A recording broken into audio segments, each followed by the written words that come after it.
नमस्कार, आप देख रहे हैं देसी समाचार 11। इस वक्त हम हसनपुरा की गिद्धा पंचायत में हैं। इस जगह हमारे साथ खास बातचीत करने के लिए मौजूद है यहाँ के पैक्स अध्यक्ष, जो 5 साल रहे, उनके द्वारा क्या कार्यकलाप रहा, आइए हम उन्हीं से जानते हैं। सबसे पहले तो हमारे चैनल में आपका सर स्वागत है। आपका भी बहुत बड़ा स्वागत है, क्योंकि आप चैनल के माध्यम से हमारी आवाज़ को जनमानस तक रखने का काम करते हैं, इसलिए आपको हमारे तरफ से बहुत बहुत धन्यवाद। जी सर, इस बार 2023 में एक चीज़ देखने के लिए मिल रहा है कि एक ही दिन दो त्यौहार है, 26 जनवरी भी है और सरस्वती पूजा भी है। इस पर आप अपने पंचायत वासियों को क्या संदेश देना चाहते हैं? सबसे पहले पंचायत वासियों को ढेर सारी शुभकामना देना चाहते हैं कि एक दिन में 2 त्यौहार हुआ। एक त्यौहार तो हम लोगों का सबसे पहले वार्षिक त्यौहार जो राष्ट्रीय ध्वज से मनाते हैं, जो पूरे देश में मनाएंगे, उसको भी हम 26 जनवरी को ही नियत समय हमारे यहाँ रखा गया। हमारा प्रत्येक वर्ष 15 अगस्त और 26 जनवरी का कार्यक्रम यहाँ हुआ करते हैं, लेकिन इस बार जो 26 जनवरी का कार्यक्रम होगा, गणतंत्र दिवस का कार्यक्रम, वह हमारे यहाँ नियत समय 10 बजे रखा गया, झंडा तोलन, चूंकि पूरे पंचायत के जनता उस समय आ जाते हैं हमारे यहाँ। तो हम 26 जनवरी नवनिर्मित गोदाम है हमारे पास, जिस गोदाम में कार्यक्रम रखा गया है। 26 जनवरी को झंडा तोलन 10 बजे में, और उसी दिन पुनः मां शारदे का भी पूजा है, जो सौभाग्य का दिन है, जो हम लोगों के लिए भी सौभाग्य का दिन है। जो पूरे दिन हम लोग पूजा समारोह में भी रहा करेंगे, और पूजा में भी हम लोग, जो कि सरस्वती एक ऐसी मंदिर होती है, विद्या होती है, जो जिस घर में सरस्वती नहीं रहेगी तो समझिए वह किसी काम का नहीं है, क्योंकि बुद्धि सद्बुद्धि उन्हीं से मिला करते हैं। तो आज उन्हीं सद्बुद्धि के चलते हमने इस फॉर्म तक आने का काम किया है। उन्हीं की कृपा है सरस्वती का, जिसके चलते आज जनताओं के बीच हम तमाम 4 साल, पैक्स को इस समय मुझे 4 साल बीतने वाले हैं। 19 में हम आए हुए हैं। 19 के बाद से लेकर हमारी पैक्स का कार्यकाल जो हुआ है, वह कार्यकाल शायद शंकरपुर प्रखंड से लेकर जिला में सराहनीय है। हमारे तमाम पदाधिकारियों का नजर हमारे गिद्धा पैक्स पर आ करते हैं। इस बार भी हमारा लक्ष्य 12,000 कुंटल की लक्ष्य गिद्धा पंचायत को मिला है, जिसकी लक्ष्य की तैयारी हमारी बिल्कुल पूर्णतः चल रहे हैं। यहाँ के किसान अभी इससे पहले, हमारे आने से पहले, एक भी धान किसान पैक्स में नहीं बेचा करते थे, टोटल बनिया बिचौलियों का थे।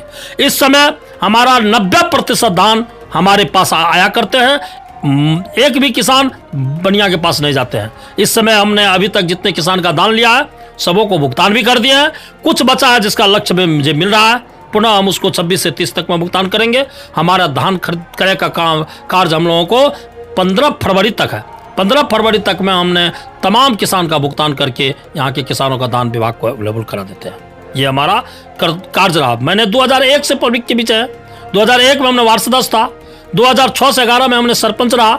हमारे कार्यकाल को देख करके जनताओं ने मुझे लाने का काम किया।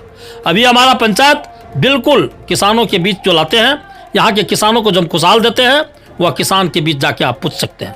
क्योंकि किसान को कृषि यंत्र, मुझे मेरा काम को देख करके, मेरा ऑडिट होने के बाद मुझे कृषि यंत्र योजना मिला, जो सरकार की योजना है, जिसमें 50% सब्सिडी है, 50% हमें बियर करना पड़ेगा। उससे किसानों का हर खेत को जोताई करने का काम करवाते हैं। उसके बाद हमें खाद का लाइसेंस मिला है, फर्टिलाइजर, जो हम किसानों को सरकारी दर पर मुहैया क्या करते हैं। उसके बाद हम रबी और खरीफ दोनों फसल, गेहूँ और धान दोनों खरीद कर क्या करते हैं। इस समय हमारा धान का कार्य चल रहा है।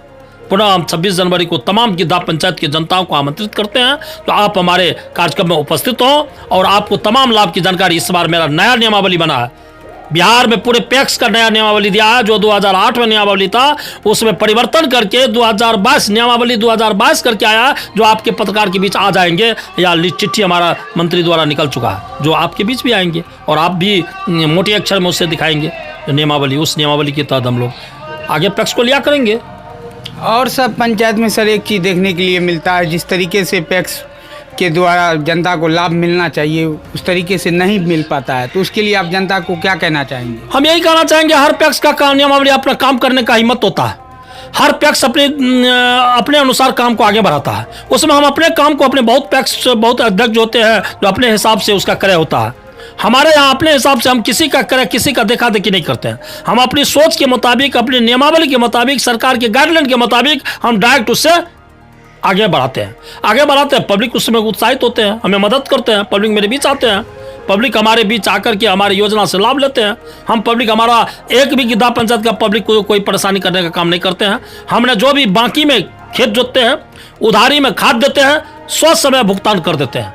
जैसे उनका आवंटन खेत से फसल निकलता है, तैयारी करके या मेरे पैक्स में दे करके मेरे कर्ज से निवृत्त हो जाए। कुछ ऐसे किसान हैं जो कि अभी तक थोड़ा परेशानी है, उसमें ऐसा होता है, तो कोई खास बात परेशानी नहीं। जिस तरीके से गिद्धा पंचायत में देखा जा रहा है और सब पंचायत में इस तरीके से नहीं यानी कि देखने के लिए मिलता है। पैक्स का अध्यक्ष के द्वारा किसान को बहुत यानी कि खास करके यूरिया का तो सबसे ज़्यादा किल्लत देखने के लिए मिलता है इस समय में। हमारे यहाँ यूरिया का किल्लत की होता है क्या, आवंटन इस समय यूरिया का केंद्र सरकार ने ही घटा दिया। केंद्र सरकार यूरिया का आवंटन घटाने का तरीका अपनाया कि वैज्ञानिक जितना आवंटन देते हैं केंद्र सरकार उतने यूरिया देती है। वैज्ञानिक 1.5 किलो या 2 किलो इकट्ठा करके किसानों का रिपोर्ट करते हैं, उसके अनुसार यूरिया जिला को आते हैं। लेकिन यहाँ होता क्या है, किसान 4 किलो 5 किलो इकट्ठा तक खेत में यूज करते हैं, वह आवंटन को कितने गुना किसान बढ़ा लेते हैं, तो जिसके चलते थोड़ा दिक्कत होता है। लेकिन फिर भी इस बार यूरिया में परेशानी नहीं रहा, हर रेक में यूरिया मेरे पास आया है। इस बार 288 यूरिया मेरे पास मिला। लेकिन गाइडलाइन है सरकार का जो अब कह रहा है, जो आप नैनो मेरा एक यूरिया की बोरा के बराबर काम कर रहा है, नैनो का पकड़ करवाई। आने वाले दिन में यूरिया को सरकार बंद करेगी। यूरिया से सरकार ने 3-4 प्रकार की बीमारी निकाले हैं। सबसे पहला निकला है जो